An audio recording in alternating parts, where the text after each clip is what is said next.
लीजिए प्रस्तुत है साथियों, आरपीएससी और अधीनस्थ बोर्ड के द्वारा पूछे गए 5 धमाकेदार प्रश्न और उनका जानदार तरीके से एनालिसिस। और कौन से प्रश्न आरपीएससी पूछ सकती है, हाल ही में पूछे गए प्रश्न प्लस उससे 2 कदम आगे चलते हुए हम चर्चा करेंगे। पूरा का पूरा एनालिसिस निचोड़ निकालेंगे उन प्रश्नों का। चलो शुरुआत करते हैं। आज का पहला क्वेश्चन ध्यान से देखो। चंद्रसेन की तुलना महाराणा प्रताप से करने वाले इतिहासकार कौन है? अब राव चंद्रसेन का नाम हमने सुना है और इसका बहुत प्यारा जोरदार वीडियो YouTube के प्लेलिस्ट में आप चाहो तो जाकर के देख सकते हो, मारवाड़ का इतिहास, और उसमें सारे वीडियो है। तो विश्वेश्वर नाथ रेव ने कहा था, किसको किसको कहा था? राव चंद्रसेन की तुलना महाराणा प्रताप से की है। हालांकि दोनों के बीच में मैं आपको बता देता हूँ कि महाराणा प्रताप का जन्म 1540 में और चंद्रसेन का जन्म 1541 में, यानी चंद्रसेन जो है वो महाराणा प्रताप से 1 साल छोटे हैं। दूसरी बात, महाराणा प्रताप की बहन का विवाह चंद्रसेन के साथ में होता है। दूसरी बात, तीसरी बात कि राव चंद्रसेन जो है इन्होंने मुगलों का प्रतिरोध, यानी महाराणा प्रताप से पहले इन्होंने प्रतिरोध चालू कर दिया था। किसने? राव चंद्रसेन ने। बिल्कुल, इसलिए विश्वेश्वर नाथ रेव ने राव चंद्रसेन की तुलना महाराणा प्रताप से की है। राव चंद्रसेन को मारवाड़ का प्रताप कहा है। इसके अलावा महाराणा प्रताप का पथ प्रदर्शक भी कहा है। बिल्कुल, क्योंकि जो रास्ता महाराणा प्रताप ने चुना था मुगलों से संघर्ष का, वही रास्ता राव चंद्रसेन ने महाराणा प्रताप से पहले ही चुन लिया था। इसलिए तो राव चंद्रसेन को मारवाड़ का प्रताप, विस्मृत नायक के नाम से भी जाना जाता है। क्यों? क्योंकि चंद्रसेन ने भी अकबर की अधीनता स्वीकार करने से मना कर दिया, बोले मैं भी अधीनता स्वीकार नहीं करूंगा। तो इसलिए राव चंद्रसेन की तुलना महाराणा प्रताप से की है। किसने की है? विश्वेश्वर नाथ रेव ने। रेव जी ने अपने शोध में उनके संघर्ष को प्रताप के संघर्ष के समान महत्व दिया है। विश्वेश्वर नाथ रेव जी ने इसके संघर्ष को, राव चंद्रसेन के संघर्ष को। दूसरा क्वेश्चन देख लो, ऊपर कर देता हूं थोड़ा, ये लो। किस अनुच्छेद के अंतर्गत आरपीएससी द्वारा वार्षिक प्रतिवेदन राजस्थान के राज्यपाल के समक्ष प्रस्तुत किया जाता है? किस आर्टिकल के द्वारा आरपीएससी द्वारा वार्षिक प्रतिवेदन राजस्थान के राज्यपाल के समक्ष प्रस्तुत किया जाता है? मतलब होता क्या है? देखिए, जितनी भी संस्थाएं हैं उन सब संस्थाओं को के द्वारा प्रतिवेदन, वार्षिक प्रतिवेदन जो है वो राज्यपाल के सामने प्रस्तुत किया जाता है।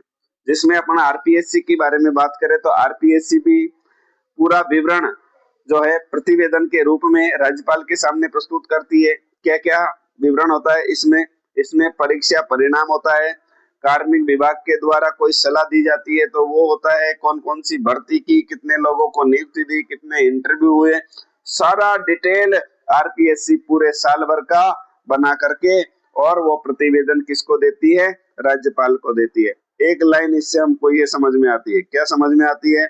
एक लाइन ये समझ में आई कि संवैधानिक अनिवार्यता सुनिश्चित करती है ये बात कि आयोग के कार्यों की जवाबदेही राज्य के प्रमुख अर्थात राज्यपाल के प्रति होती है। ये बात हमको समझ में आ गई।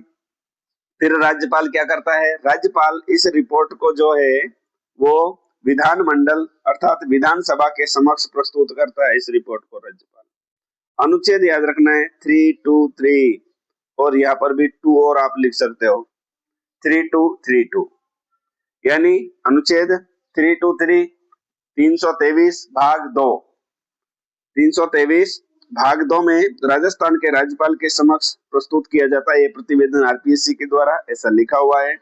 और इस प्रतिवेदन में आयोग द्वारा किए गए कार्यों का विवरण होता है। ये मैंने आपको अच्छे से समझा दिया। आरपीएससी प्रतिवेदन प्रस्तुत करती है 323, याद रखना। तीसरा क्वेश्चन देखो, क्या है? अनभय बाणी। अनभय बाणी इसी को कहा जाता है। किसकी प्रसिद्ध रचना है? और क्या है गुरुजी इसमें? नाम तो सुना है, अनभय बाणी किसकी प्रसिद्ध रचना है? अरे बहुत बहुत प्रसिद्ध संत हुए रामस्नेही संप्रदाय के, जिनका नाम है संत रामचरण जी महाराज। कौन से हैं?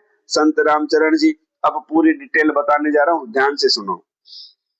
अनभय बाणी प्रसिद्ध जो रचना है वो रामचरण जी महाराज की प्रसिद्ध रचना है। 18वीं सदी के राजस्थान के एक निर्गुण संत रहे हैं। कौन? रामचरण जी। कौन सी सदी के? 18वीं सदी के। किस प्रकार के संत है? निर्गुण संत है। और इन्होंने ही क्या किया था? राम स्नेह संप्रदाय की स्थापना की थी। राम स्नेह संप्रदाय की प्रधान पीठ वर्तमान में कहाँ पर है? तो राम स्नेह संप्रदाय की प्रधान पीठ जो है वो कहाँ पर है साथियों? वो है शाहपुरा। और शाहपुरा कौन सा? भीलवाड़ा वाला। शाहपुरा भीलवाड़ा में राम स्नेह संप्रदाय की प्रधान पीठ स्थित है। और क्या क्या याद करना है इसके लिए?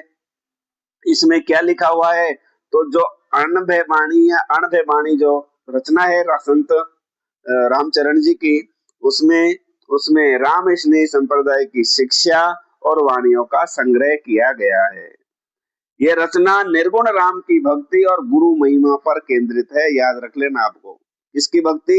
राम की भक्ति और गुरु की महिमा दोनों का वर्णन इस ग्रंथ में किया गया, जिसका नाम है अनभय बाणी।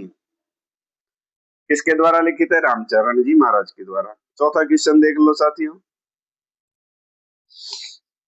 राजस्थान में देखो, राजस्थान में वर पक्ष का वधु पक्ष के पिता द्वारा स्वागत किए जाने के रिवाज को क्या कहते हैं? अर्थात जो लाडी वाले होते हैं वो बारात का स्वागत करते हैं, उसको क्या कहा जाता है? जो दुल्हन पक्ष होता है वो बारात का स्वागत करता है, कहता है ना भैया बारात आ गई, लो चलो चलो बारात के स्वागत के लिए जाते हैं। तो उस स्वागत को क्या कहा जाता है? उस स्वागत को कहा जाता है गुरुजी मधुर पर्क। क्या कहा जाता है? मधु पर्क। ये नाम कहाँ से आया? केवल मधु पर्क ही नहीं कहा जाता, और भी मैं आपको बता दूं, इसको सामेला भी कहा जाता है। क्या कहा जाता है?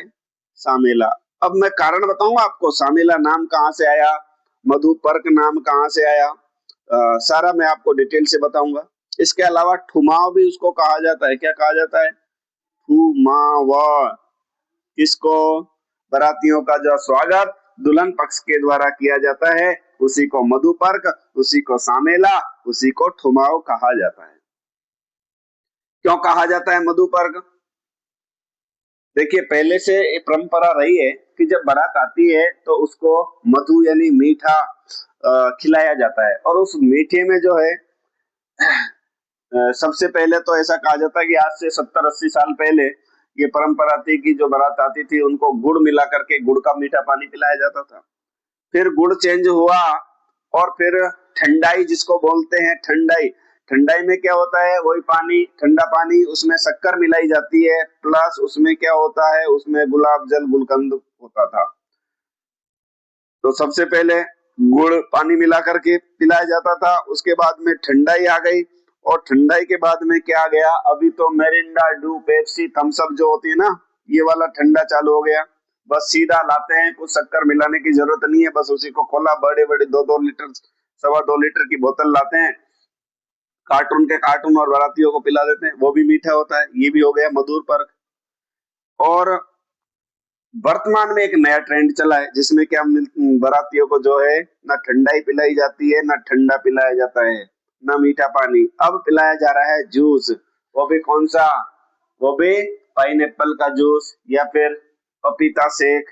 तो इस प्रकार के जो है ना वो जूस पिलाए जाते हैं, नारंगी का जूस। तो जो भी है जूस पिलाए जा रहे हैं बारातियों को, यानी इसमें ट्रेंड बदल गया और पिला करके मीठा मुंह किया जाता है। मीठा मुंह से नाम आ गया मधु पर्क। एक मैंने दूसरा आपको बताया था सामेला। सामेला, सामेला नाम कहां से आया? कि सामने से आकर के जो मिले। वैसा थोड़ी बाराती आएंगे और आकर के फिर अंदर मंडप में आकर के वो बाराती आकर के सामने से आकर के मिलेंगे, बोले राम राम साहब हम आगे। नहीं, बारात का इतना ध्यान रखा जाता था कि बारात आ रही है तो सामने से लोग तैयार होते, बोले बारात आ गई चलो, तो सामने से जाकर के उन बारातियों से अपन मिले। वहीं से ये नाम आ गया कौन सा? सामेला। बात समझ में आ गई? आज का 5वां और अंतिम क्वेश्चन देख लो साथियों। एडवर्ड जेनर किस रोग से जुड़े हुए हैं? तो एडवर्ड जेनर जो है उन्हें, मेरे हिसाब से अगर कोई विद्यार्थी तैयारी कर रहा है कंपटीशन की, अगर साल भर से भी, तो उसको ये पता होगा एडवर्ड जेनर जो है वो चेचक के टीके की इन्होंने खोज की थी। किसकी? चेचक के टीके की इन्होंने खोज की थी, चेचक रोग से जुड़े। कैसे खोज की, थोड़ा सा बता देता हूँ। एडवर्ड जेनर ने 1796 ईस्वी में, कब? 1796, 1796 में क्या किया था उन्होंने? देखो चेचक क्या होता है, सबसे पहले चेचक बता दो गुरुजी। चेचक का मतलब होता है स्मॉल पॉक्स, मतलब छोटी माताजी जिसको कहते हैं ना, बच्चे को बोले इसको माताजी निकल गई, बड़ों को भी निकल जाती है। और इसमें क्या होता है, पूरे शरीर पे ऐसे चकते चकते चकते पड़ जाते हैं, पूरे के शरीर पे ऐसे, ये बात। फिर वो धीरे धीरे ब्लैक होते हैं, और बहुत सारे लोगों के मुंह पे भी आपने देखा होगा, पूरी चमड़ी में ऐसे गड्ढे गड्ढे जैसे टाइप में हो जाते हैं, गड्ढे या चकते, आप कुछ भी कहो, यही तो चेचक है, यही चेचक है। इसी को स्मॉल पॉक्स के नाम से भी जाना जाता है। स्मॉल पॉक्स मतलब छोटी माताजी, गांव में आज भी इसको कहते हैं छोटी माताजी। फिर उसको अंदर रखते हैं, बोले इसको इंजेक्शन नहीं लगवाना है वरना ऐसा हो जाएगा। तो ये बहुत घातक बीमारी थी उस समय, और संक्रामक भी थी, एक दूसरे में फैलती थी, इसलिए कई लोगों की जान ले लेती थी। ये चेचक जो बीमारी है वो कई लोगों की इसने जान ली। 1796 ईस्वी में एडवर्ड जेनर, बिल्कुल एडवर्ड जेनर को तो हम भूल ही नहीं सकते। तो एडवर्ड जॉन जेनर जो है, इन्होंने क्या किया था, इन्होंने चेचक के टीके की खोज की। किसने की? इन्होंने, क्या हुआ, गाय के चेचक का उपयोग करते हुए, गाय गौ माता से, बिल्कुल जब बहुत ज्यादा दुनिया मर रही थी, ऐसी कंडीशन में गौ माता ने वो टीका दिया, यानी गाय के चेचक से वो वैक्सीन निकाली, और वो प्रतिरक्षा विज्ञान के रूप में फेमस हो गई। आज भी प्रतिरक्षा विज्ञान का जनक जो है वो किसको कहा जाता है? एडवर्ड जोनर को कहा जाता है। इन्होंने सिद्ध किया कि गो चेचक से संक्रमित व्यक्ति में चेचक के विरुद्ध प्रतिरक्षा प्रणाली उत्पन्न हो गई, और ये हमें याद रखना है, एडवर्ड जेनर हमें याद है, और टीका भी आपको याद रखना है, चेचक। एडवर्ड जेनर का संबंध किस टीके से है? तो चेचक से। आपने ध्यान से सुना, इसके लिए बहुत बहुत धन्यवाद। साधुवाद साथियों। आपसे छोटा सा निवेदन है, वीडियो अच्छा लग रहा है तो सिर्फ 5 सेकंड लगेंगे, पैसे नहीं लगेंगे आपके, इसको आप सब्सक्राइब कर दो, वीडियो अच्छा लगे तो लाइक कर दो, बाकी तो आपकी मर्जी है। और दूसरा चैनल हमारा जो है, इसी यूट्यूब पर आप जाकर के इतिहास के वीडियो देख सकते हो, बहुत प्यारे नोट्स है, एनसीईआरटी आरबीएससी की प्रमाणित पुस्तकों से बनाए हुए नोट्स है, एक भी क्वेश्चन बाहर नहीं जाएगा। अगर आपकी इच्छा है तो प्लेलिस्ट में जाकर के आप वो भी देख सकते हो। आपने ध्यान से सुना, इसके लिए थैंक यू सो मच।